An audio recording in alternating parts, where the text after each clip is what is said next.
every day. Health 365, the natural way. Every day. Health 365, the natural way. Every day. Health 365, the natural way. Every day.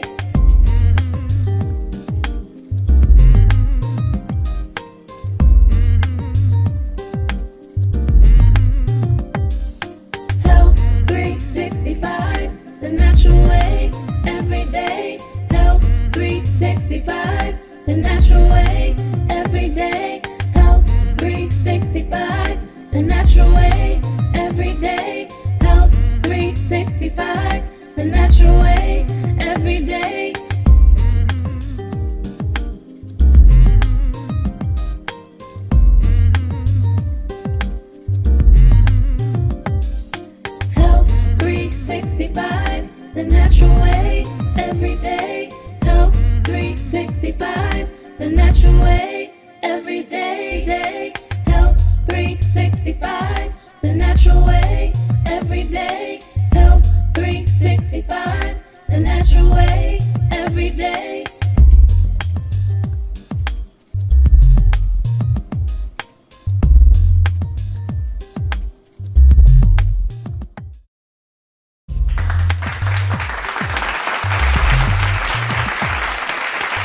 365, the natural way. Every day. Health 365, the natural way. Every day. Health 365, the natural way. Every day. Hello and welcome to Health 365. I'm Dr. Ruby Lathan. I'm your host. And on Health 365, I have a variety of guests that come on the show to talk about very different aspects of health and wellness. And today we have Dr. Theodore Watkins, who runs the Eden Institute. And we're going to talk a little bit about his program and what that's all about and how he's helped of a number of people achieve optimum health using food and nutrition to do that. So, Dr. Watkins, I want to just thank you for coming on the show today. It's my pleasure, my pleasure. And I want you to tell us a little bit about, well, first, a little bit about your background. Well, I did medicine at Howard University. Mm-hmm. Then I did a 5-year residency in surgery and finished that in '82. And later that year, I switched from surgery to holistic medicine. Okay. And I've been practicing holistic medicine since that time. Great. Well, that's quite a switch. There's a lot of people who are in surgery tend to stay in surgery. Yeah, and I must admit I didn't want to leave surgery. I was very I was very good, and I felt very powerful with that knife in my hand.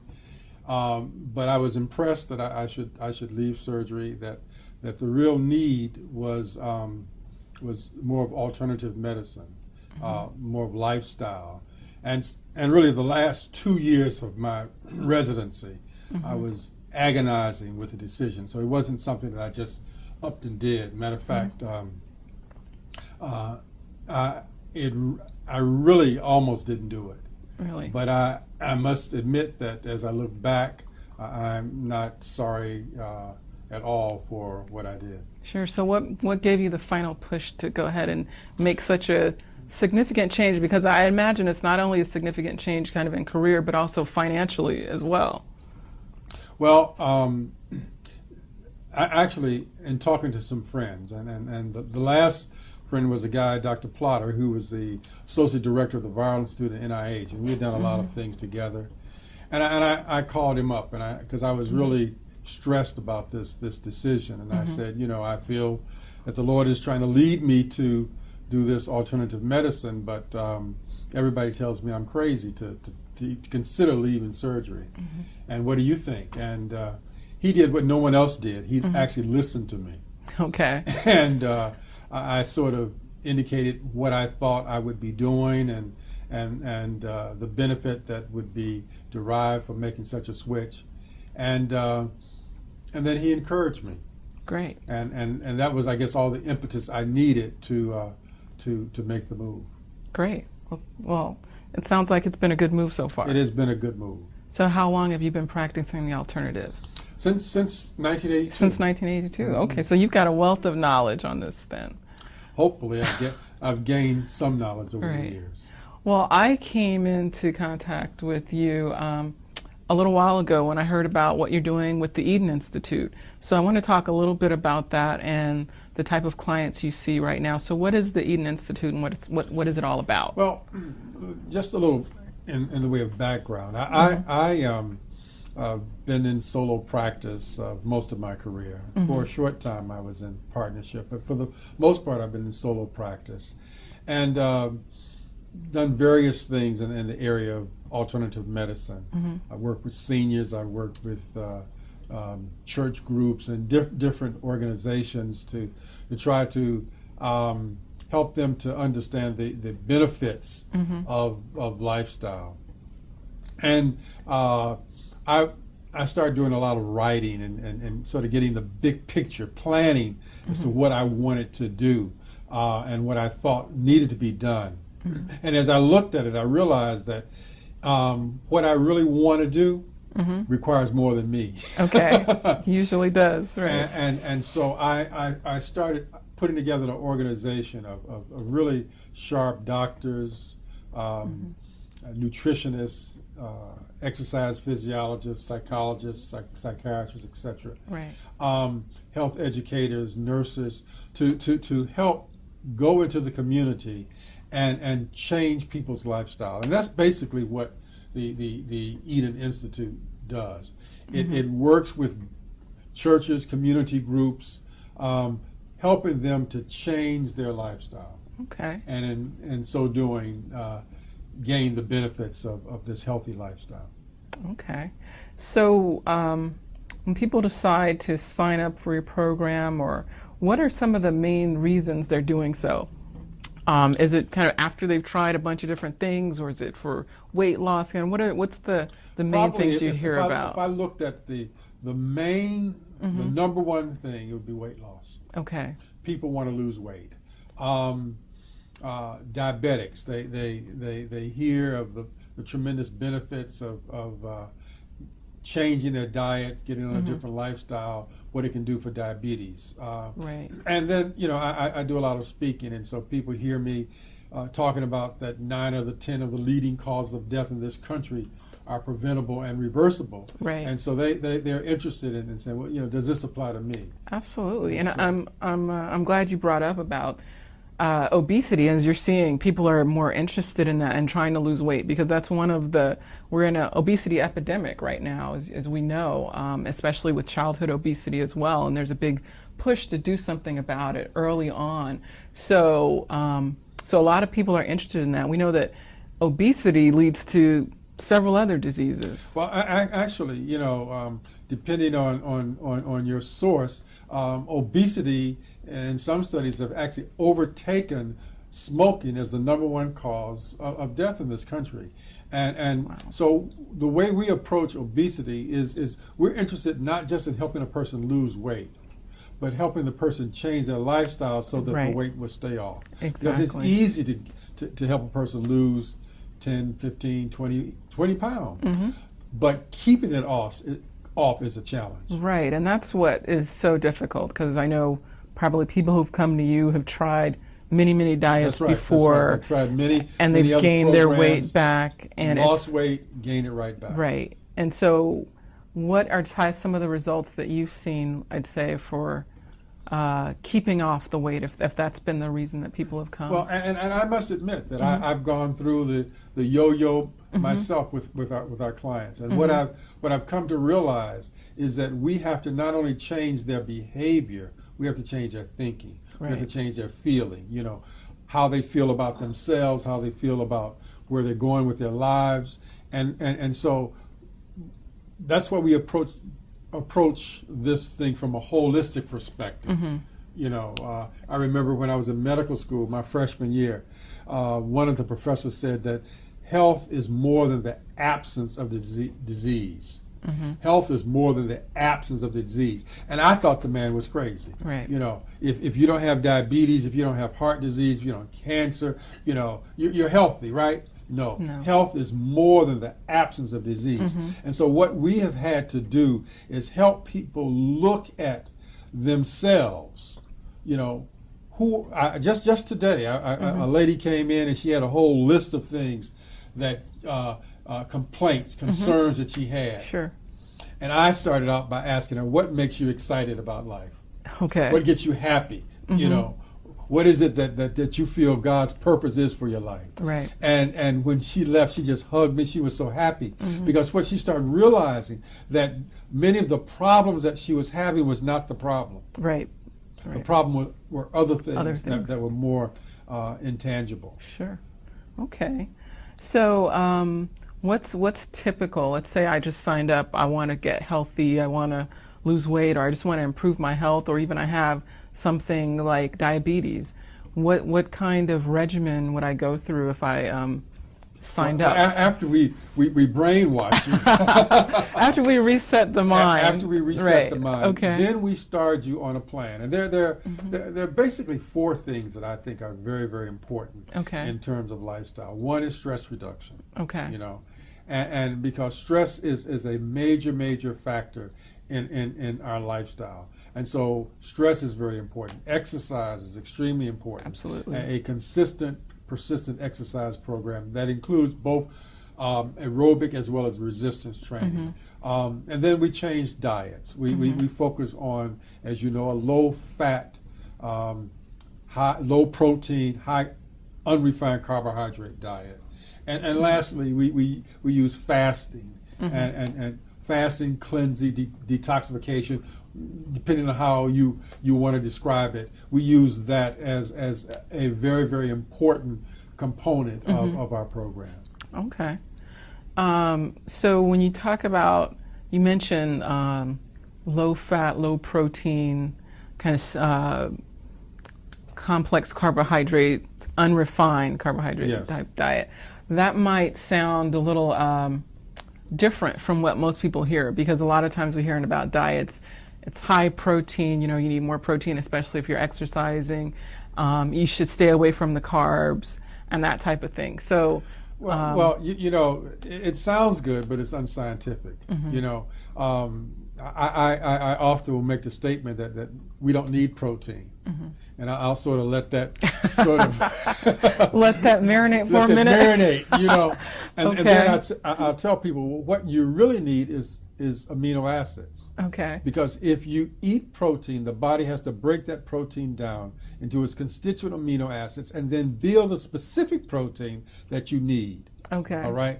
And so we look at the elephant, we look at the giraffe, we look at so many animals that don't eat any what we would consider protein. Right. And do extremely well. Have a lot of muscle, you know. Now I'm skinny. I've always been skinny, but you know, they say I'm pretty strong, and it's partly because of the diet that I've eaten. Sure. And it's my understanding that protein is in every food. It's in fruits, it's in vegetables, it's in grains. That's right. So it's not just in red meat or fish or because something like the that. amino acids are in the foods, and so we take in the amino acids, and the body seems to know what it's doing when we give it what it needs. Okay, so we go on a low protein. And let me go even further, because high protein, I believe, is dangerous. Absolutely. You know, the joints. You know, when I first left surgery, went into alternative medicine, one of the first things that I did was to set up a research program through the District of Columbia with seniors. All right, and I went in these senior buildings primarily to help them with with diabetes and heart disease and hypertension, cancer, etc. They were interested in arthritis. Okay. And so I had to learn how to take care of their arthritis. And one of the major things that I did, and I became quite successful at it, was getting them off the high protein diet, getting them eating the more carbohydrates and eating more raw foods that help rebuild the cartilage and so forth, and helping. But it also, we look at diabetes, we look at hypertension, those things lead to kidney failure. And so high proteins are work the kidneys very hard. And so, you know, even though many nephrologists tell patients they want to eat a lot of protein, I reverse kidney failure and I tell them to eat a little protein. Right. And you know, if you want to stay on dialysis, if you want to keep your kidney failure, you keep your protein up. But if you want to reverse it, then you need to eat the foods that will help you reverse it. Absolutely.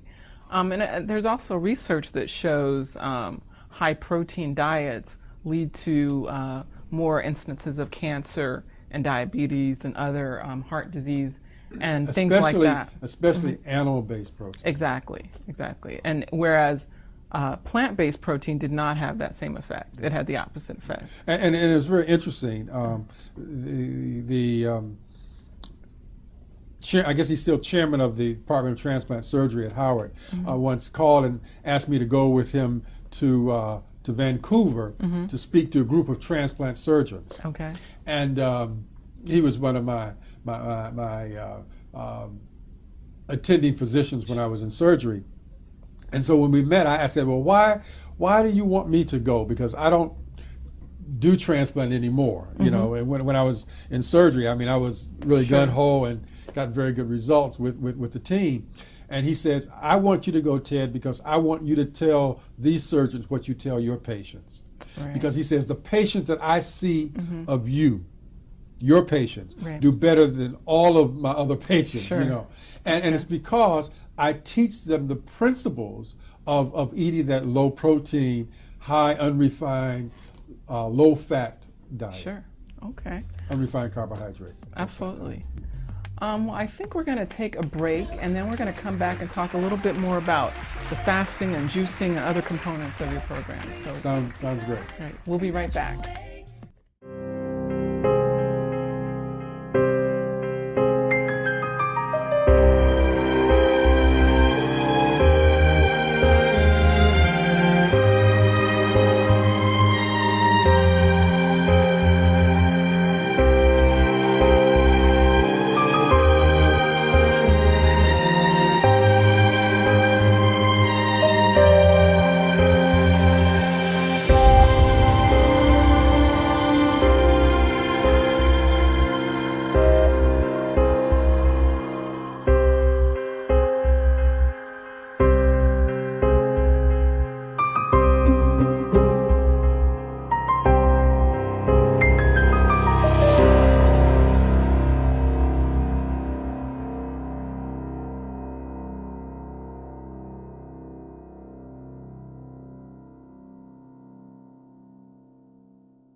Hi, we are back, and you are joining us on Health 365. I'm Dr. Ruby Lathan, your host, and if you just joined, I have Dr. Theodore Watkins, who leads up the Eden Institute, and we're talking about using food and nutrition as a method to not only prevent disease but reverse disease. And you mentioned earlier that there are a couple of different components to the program. So there's teaching them how to eat unrefined carbohydrates and things like that.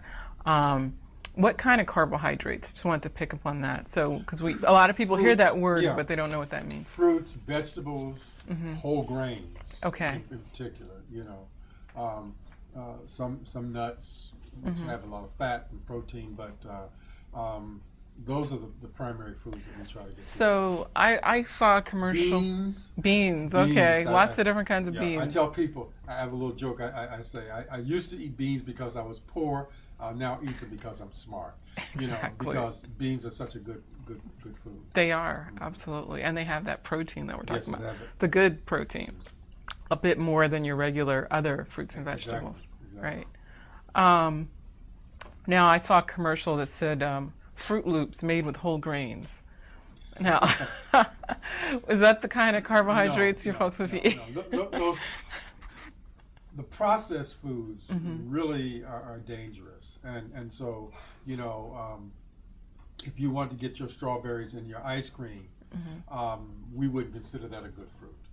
You know, Right. And so we encourage people to eat from 5 to 13 servings of fruit and vegetables a day. 5 to 13. 5 to 13, and Absolutely. you know, and that's the general recommendations. But we tell them, especially patients who are real sick, you know, our cancer patients, our diabetic patients, and so we want them to get as close to that 13 level as possible, and that's where juicing really makes a big difference. Okay. Well, speaking of juicing, what So what component does that play? Where does that come in with the program in terms of the juicing and fasting? Well, the fasting generally is the first thing that we have people do. I tell people fasting is one of the best kept secrets in town. And when we talk about fasting, we're not talking about totally abstaining from food. Right. We're talking about what I call a modified juice fast, Okay. where they're drinking water, herb tea, vegetable broth, fruit and vegetable juices, and taking some herbs to cleanse the system. And so that they'll do for 10 to 14 days. Some will do 30. I've had one person to do it up to 90 days. Wow. 90 days. And that's definitely they're being monitored by you and others because most there's definitely. And when they do over the 14 days, I highly encourage that they do fresh juices, all right, as opposed to the bottled juices. Oh, absolutely. And we get very, very good results. And I put my cancer patients, I put my AIDS patients, I put arthritic, all kinds of patients on this fasting program and get excellent results. And part of that is that because throughout that process, the fasting and the juicing, you're able to detox, right? Exactly. Okay, so You're that's getting those one of the poisons out your reasons. system.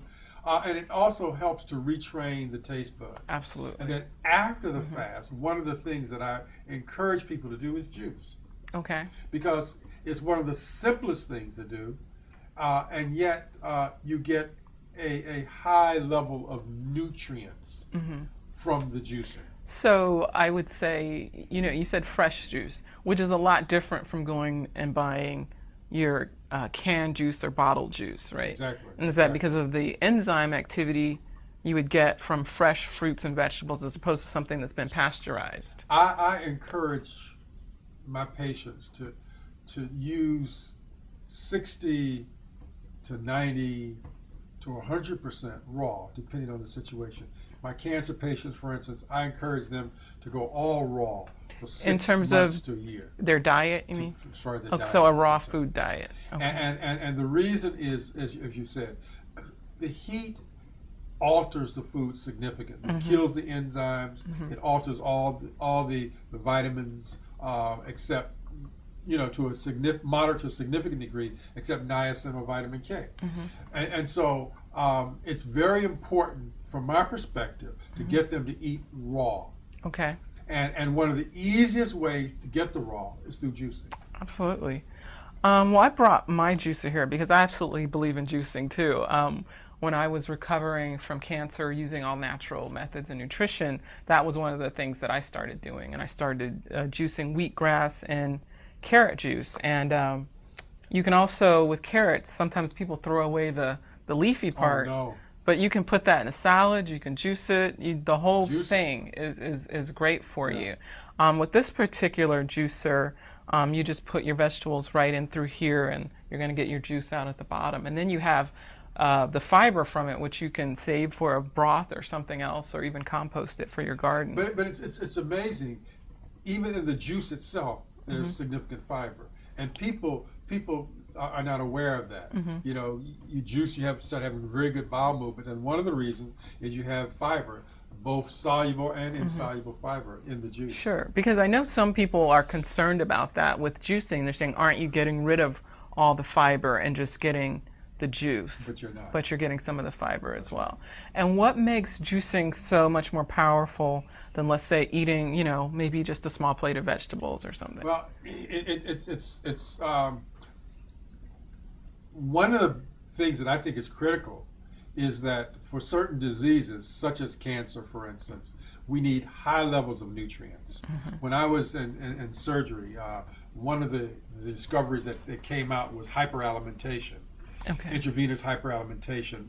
This guy Dedrick from Dallas, and I heard Dr. LaFall say that the chairman of the Department of Surgery, the first black to be president of the American Cancer Society, and the only black, to my knowledge, to be president of the American College of Surgeons. Dr.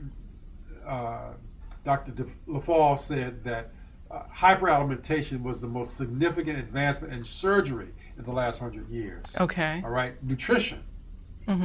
And so people who, when they're sick, they need high levels of nutrients. All right. Right. So I tell my patients, you could easily drink a pound of carrots, but you're not going to sit down and eat a Eat it. pound. Absolutely. So that's the benefit, is that you get so many more Exactly. nutrients, because you can juice half of this cabbage here, and an apple, and this garlic that we brought here, and you could do that and drink it relatively quickly and get Exactly. a ton of nutrients. But it would take you a while to eat half a cabbage, right? You probably wouldn't do it. Exactly. Absolutely. So it's the power of getting those concentrated nutrients from the fruits and the And you vegetables. can make it taste very good. Absolutely. And I had the reason I brought this. We've got some purple cabbage here. We've got garlic, and we've got an apple. And you would think, no one normally put those three things together, right? But when you actually put it together in a juice, it tastes quite good. And the benefit of that raw garlic is, I'm sure your patients use a lot of garlic in their diets, most right? definitely. Is one of the best things you can do to help build your immune system, as well as there's a ton of nutrients in cabbage, from detoxing to several other things that it has to help you, that builds your immune You system. talk about cabbage. Growing up, I was a vegetarian that didn't like vegetables. That's a difficult road. Yes, and it wasn't until I went away to Borden Academy. I went through line, and I got all of these, starches. Oh, And, okay. and the cafeteria matron saw my plate. She said, "Give me that plate back, boy." And she's put real vegetables on there. Yeah. And one of the vegetables that I didn't like It's cabbage. was cabbage. Okay. All right. And I remember I started an organic co-op in my office some years ago. Okay. And my goal was to get organic foods at the cost of what inorganic food would be in the Giant, the Safeways, etc. And one time we ordered all of this cabbage. Okay. I said, "What am I doing with this What are you going cabbage?" to do with the cabbage? And I said, "Well, let me just try it, And I juiced it, and I was amazed at how good it was. Just cabbage. I absolutely. I used to not be a big fan of cabbage, and I was a little skeptical about putting these three things together. But when I did, I was pleasantly surprised, Yes. and I felt energized. I felt wonderful. It's a great anti-inflammatory cabbage. I mean, it helps fight cancer. But it tastes good. It See, does. see, taste is big for me. Surprisingly, it tastes very good. Taste Yeah. is big for me because I tell people all the time that if it doesn't taste good, you're not going to do it consistently. All right, and I want consistency. Absolutely. And so, I say that God gave us taste buds because He wanted us to enjoy food. All right, and so I stress that because people believe that if you're going to eat foods that are healthy, surely it's not going to taste good. But that's Right. just not true. Right. I hear that all the time, and that's unfortunate because you mentioned kind of retraining your taste buds. You kind of get away from the taste of the processed foods, and you start liking the taste of the fresh Exactly. fruits and vegetables, because I crave fresh fruit. If I don't have it halfway during the day, I'm going to go find an apple or a peach or a plum And or it's something. amazing when I used to sort of ease my patients, sort of tiptoeing through the tulips with lifestyle change. Now I let the hammer down. Okay. And I recently had my wife and I had dinner with this lady, and she was looking at how she could help me from a business perspective. But when I first met her, I was the medical director of Heartland, which is a wellness center. And I told her the things that she needed to do, and she thought I was crazy, But I said, "Look, you need to do this," and she did. And now she's amazed. She says, "I just love it. I mean, the walking, the juicing, the fruit." She said, "If I don't do it, I just miss it." And so it becomes a part of your life. Right, exactly. It's that transition from craving the junk food that does nothing for your body, that makes you want more food because you're getting zero nutrients or very little nutrients, to craving things that actually heal your body. So it's a really great transition. Now, do you? I like to start my day with smoothies every day with fruits. I'm the smoothie king. You're the smoothie. Well, I'm the smoothie queen then. So that makes two of us. So I like to start with any fruit that I've got: bananas, oranges, blueberries, and put some good hemp seeds or things that have some omegas in them. So you endorse that as well. Exactly. I try to make the smoothies in my house because my wife, she makes smoothies too, but she puts everything nutritious in there. All at once. All Okay. at once. You like to keep it simple. I like to keep it simple. For example, what would you put? I like chia. Okay, chia seeds. I Okay. love chia seeds. I put chia. And chia, the reason you would chia is that again for the essential amino acids, omega 3s. You know, flaxseed has omega 3 and 6. Chia has omega 3, 6, and 9. Right. You know, flax has been associated with thyroid problems. Chia is not. You know, chia gives you instant energy, and so it's just an excellent food. And you can get that like a health food store. Exactly. Right. You know, it's one of those. You know, and it's interesting. One of our members of our team, Dr. Drakes, who's a cardiovascular surgeon, he introduced us to chia. Okay. And I mean, I just put all my patients on it now because it's such an excellent food. But then we can use barley green. We can use nuts. We can use various seeds. So you're saying, so you put chia, you put, what else you put in your smoothie, a typical? Seeds. Okay. What kind of fruit? All kind of fruit. Whatever I have. Whatever you Apples, strawberries, mangoes, bananas, you know, all kind of berries. Okay. You know, I just... And then some ice and water. And... No, I don't use ice. Oh, water. no I ice. use Okay. frozen fruit. Oh, okay. I use frozen fruit, and so I use no ice. Okay. All right, great. And Because it already makes it cold because it's That's right, frozen. that's right. And That's one way to do that, and it's without so adding. good. You can Sure. use fresh fruit also, but I use frozen fruit instead of the ice. Sure. Okay. Well, that's great. Well, we're going to take another break. I think that was a really informative information about our fruits and vegetables. So when we come back, we'll talk a little bit more about just kind of the type of results you can get from transitioning from a kind of a typical American diet to more of a whole foods, plant-based diet. So we will be right back.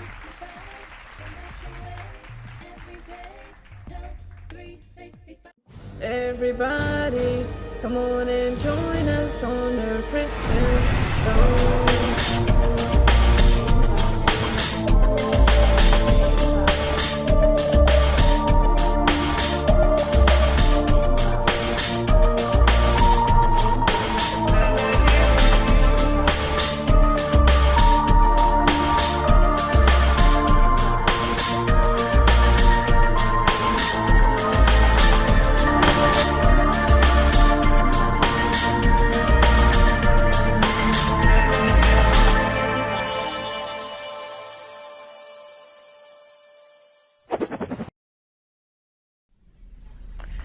Well, hello, we are back. You're back with me on Health 365, and I'm your host, Dr. Ruby Lathan. And joining me today has been an excellent conversation with Dr. Theodore Watkins. And we've been talking about the Eden Institute, we've been talking about whole foods, we've been talking about juicing, and really how to gain optimal health through food. So we were just talking, and you mentioned earlier we were talking about carrot juice, and carrot juice is great because you get your beta carotene, which does a lot of things, not just for the eyes, but for your entire body. But you mentioned you're allergic to carrots. I'm allergic to carrots. Okay. You know, and it was a discovery that, I mean, it was it just hurt me because I just love carrot juice. But I noticed that my wife would fix the juice, and my mouth would itching, and it got worse and worse, and I finally realized that I can't deny I'm allergic to carrot juice. Right. But the significance is it doesn't stop me from using juice. Right. You know, one of my favorites is apple and kale. You know, and it's just a marvelous juice. Right. Or you know, you put your celery, and you know, just all kinds of you can, you know, as far as your imagination can run, you can use various kinds of juices. And when people are on, let's say, a modified juicing for that 14 days or whatever, are they hungry No. the whole time? Because people are thinking, if I'm not they're eating... hungry, they're not dizzy, they're not weak. Their energy actually increases on the program. Really? Yeah, Okay. they lose about a half to a pound a day. You know, the arthritic pains go away, the skin clears up.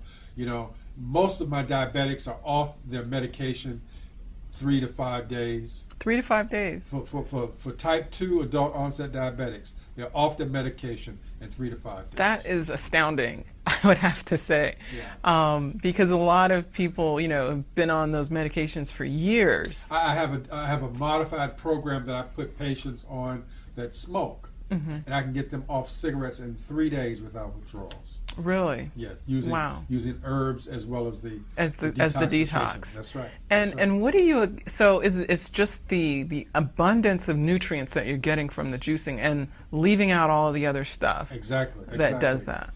Yes, and with the diabetic, if they stay on the exercise and the nutrition program, they will never go back on medication. Wow, and I'm amazed because I've definitely heard of and know people and have helped people, reverse from diabetes, but but using foods, but with using your type of program, it's even faster, right? Because of the concentration. Right, and what I tell people is that fasting is not a weight loss program. Right. Fasting is only a part of a program, and it's not just the weight loss with the diabetics, because 3 to 5 days, It's much more than weight loss. I mean, to get the metabolic functions back in line within 3 to 5 days just isn't a testament to the power of food, real food, right, and not the fake food that masquerades as food that actually causes the problem to begin with. I mean, because I know a lot of people think that diabetes and these other diseases and heart disease, as I've talked about before, are genetic, and my mother had it, my grandmother had it, my sister has it, I'm going to get it. I'm like, well, if you eat like them, you probably will. Right. What they have is the same lifestyle. Exactly. Same eating habits. And so this is what this is about. It's changing the lifestyle, which changes your destiny, your health destiny. Changing the way we think. I wrote a piece on the No Disease Project that the Institute did. And one of the things that I started off saying is that the most difficult thing of helping people to get to reverse disease is them believing that they don't have to be sick.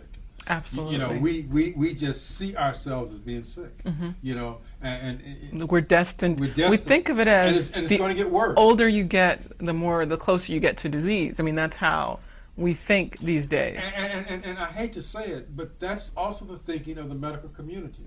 I was taught in medicine about these chronic progressive degenerative diseases. Right. You are you're hypertensive, you're properly medicated, but you're going to get worse. Right. And need more medication. So it's about management. It's not about curing. The Western medicine traditionally and medications are about controlling symptoms and not curing. Not curing the disease. Whereas when you use food, you're actually reversing and curing the disease, which Food is what and you lifestyle. want. Food and lifestyle. Exactly. Now, it's interesting, and food is so important. And I know you're familiar with the work of Dr. Edelstein. Oh, absolutely. Because what he showed was just with food you can reverse heart disease. Absolutely. Now, I don't use just one methodology, but clearly food is extremely important, and if we use it properly, then we can reverse many of these diseases that heretofore take us to our grave. Absolutely. I mean, from my research, food is the most powerful piece of it. The other things just make it happen even faster and keep you healthy along the way. The exercise, the spiritual side, the prayer, the family. Well, see, you as a nutritionist, you would say that food is the most important. My research says that exercise is the most important first, and then I said stress reduction is the most important. The bottom line is all of them It's are a very holistic important, approach. And as they come together, it's just Oh, a absolutely. tremendous combination. Yeah, I agree. And I know you're into exercise. And so Oh forth. yeah, I exercise is important for optimal health, for bone density, for as you go into old age and all of that. So I agree with I'm just playing with you, Doc. I agree with the holistic approach always. It's always been about the entire story. And food is it's what we do every single day, 3, 4, 5 times a day. So when you get that right, everything else begins to fall into place. You talked about what kind of results we get. And it's interesting because I tell people I have trophies on my wall because we've been able to reverse so many diseases using lifestyle. You know, we talk about diabetes, we talk about obesity, and they're very important. But even kidney failure, Right. you know, heart disease, gallbladder disease. And many people think kidney failure, once you're there, you don't come back from that. I thought that. The first patient that came to me with kidney failure, you know, she said, Dr. Watkins, you have to keep me from going on dialysis. I said, at your levels, you need to be on dialysis. And she says, no, Dr. Watkins, you must help me. And so I told her, I said, look, the only way I'll help you is if the chief of nephrology at Howard will follow you with me. Okay. And he was a friend of mine, and I went to him and I said, look, I believe that with a diet low in protein, high in unrefined carbohydrates, low in fat, exercise, I can help this lady. Right. And activated charcoal. I use charcoal. Oh, I can help this lady to reverse her kidney failure. He said, all right, Ted, if you follow her closely, I will follow her with you. And so her creatinine was 3.5. Now, 3.5 And for is those who quite don't high. know what that is, what is that a marker of? Creatinine is a marker of kidney function. Okay. All right? It's a protein, and we use something called creatinine clearance. How fast the body gets rid of the creatinine can clear it out of the body as sort of a gauge for how well the creatinine is. And that normal creatinine level, we want it, now it's even less than 1. But hers was 3.5. Okay. At the time, we said if you have a creatinine of 2, you've lost over 50% of your kidney function. Wow. She was So 3.5. she was about to lose it all. That's Okay. right. So, we put her on this program. She goes up to 5.5.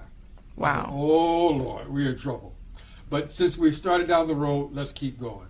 She comes back down to 3.5, 2.5, 1.5, 1. At that point, I sent her for what we call a renal scan to look at the vasculature of her kidneys and how well they're functioning. 100% perfusion. Wow. She literally reversed her kidney failure by changing her lifestyle.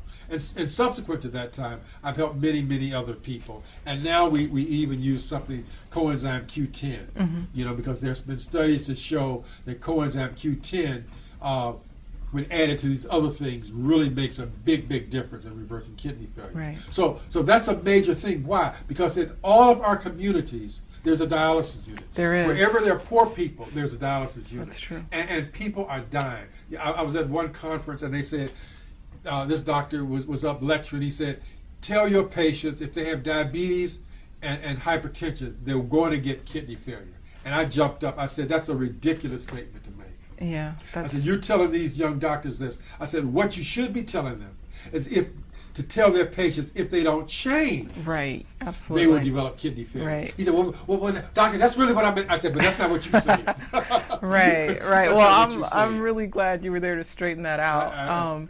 And you know, that's what we're trying to do here, really, as we're kind of coming to a close, is to uncover the myths about health and wellness, and let you know that you're not destined for disease. You're not destined for death via whatever disease your mother or your grandmother or grandfather had. You're destined to the health that you create based on your lifestyle. And so we hope today that you've gotten some tools and some tips to lead you on the path to optimal health, 365 days of the year. So thank you, Dr. Watkins, for joining me on Health 365. My pleasure.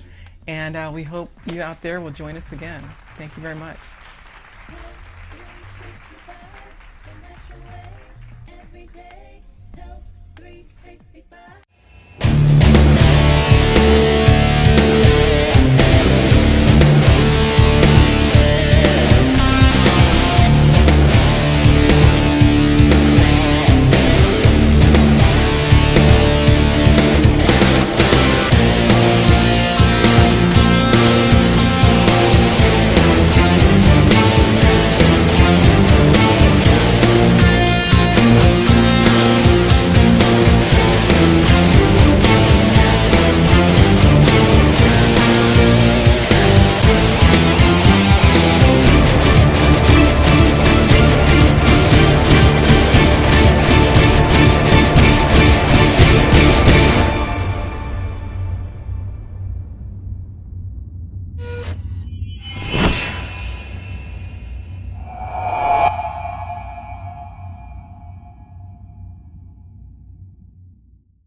way, every day.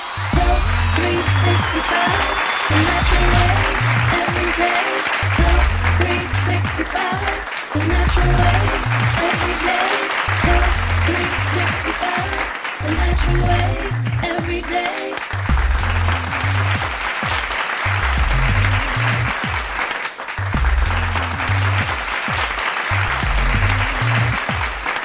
Health 365, the natural way, every day. Health 365, the natural way, every day. Health 365, the natural way, every day. Health 365, the natural way, every day.